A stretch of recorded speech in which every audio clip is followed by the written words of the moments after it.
we're all about looks, you know. I mean, it's not only about having the car that goes, it's about having the car that shows. You know, we all like having cool looking race cars. You want a car that stands out on the racetrack.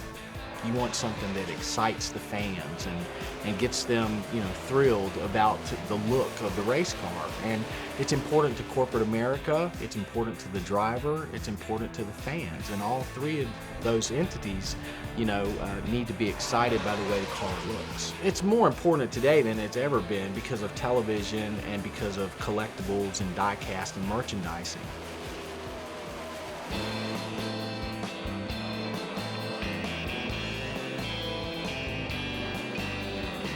I think Richard Petty's race cars define the sport. I mean, as far as, you know, the look, the visual look. I mean, it's definitely one of the icons. And you know, to think about that whole story about how it came about. They had a little bit of blue, they had a little bit of white. They combined them to make enough paint to do the car.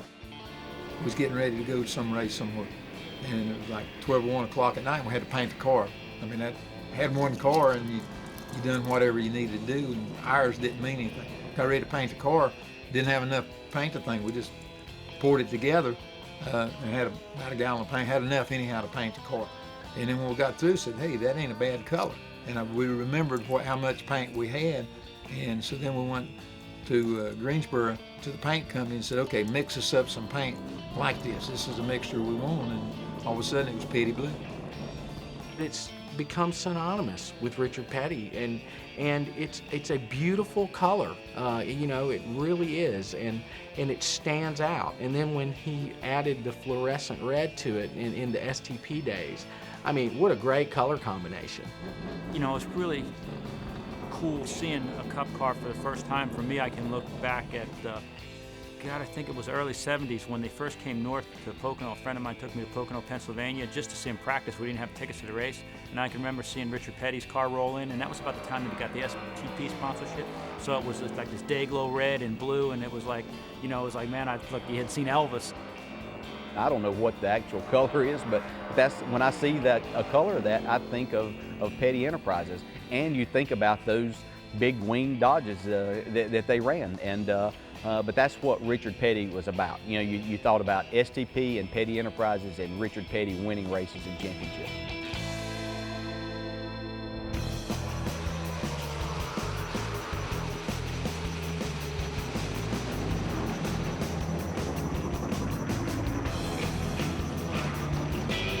I've always been a fan of fluorescent colors, and when DuPont contracted me to design Jeff Gordon's first race car, I thought, hey, what a beautiful marriage. I mean, here I am, an artist, and I'm doing a paint scheme for a paint company, you know? So basically anything I come up with, I know they'll be able to manufacture and make.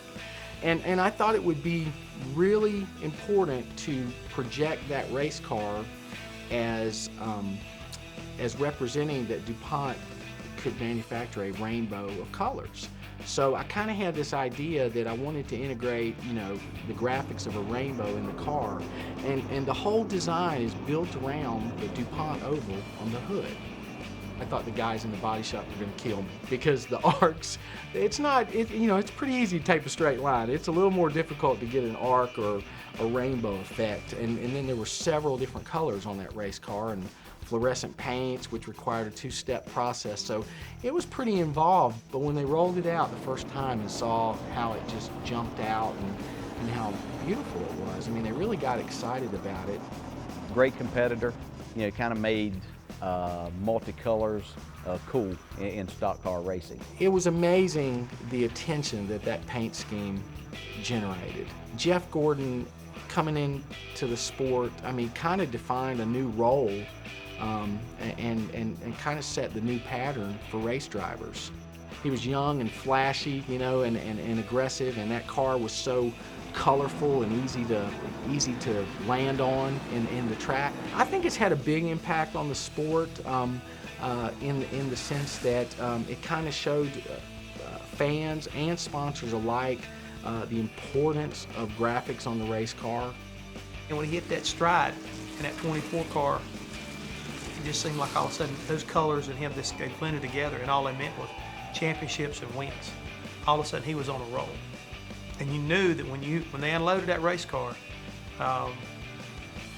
you better be ready to pack your lunch, because he was getting ready to give you an all-day workout.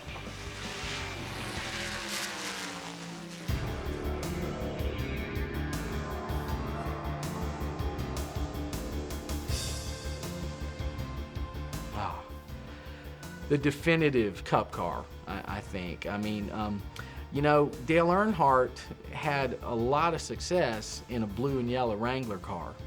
And it's interesting to think back, if Goodwrench hadn't become the primary sponsor, would he have ever been known as the man in black? I doubt it.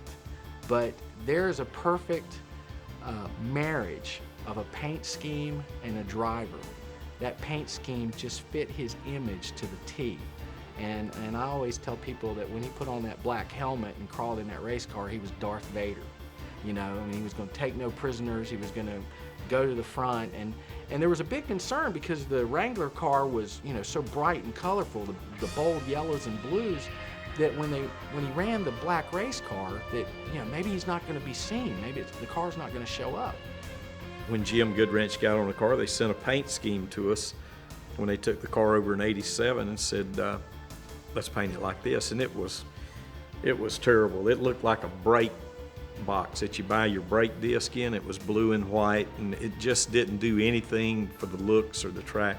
So fortunate enough, the people up there listened to me. I said, look, what we want to do is make the car as close as we can to like it looks like the racetrack itself, and we'll put bright white colors on it with the orange outline, and it'll make the Goodwrench pop off the car, to make the number pop off. And so we took in our old shop up here, which is now our museum, and we took duct tape and taped up one side like they wanted, and taped up the other side black with a white.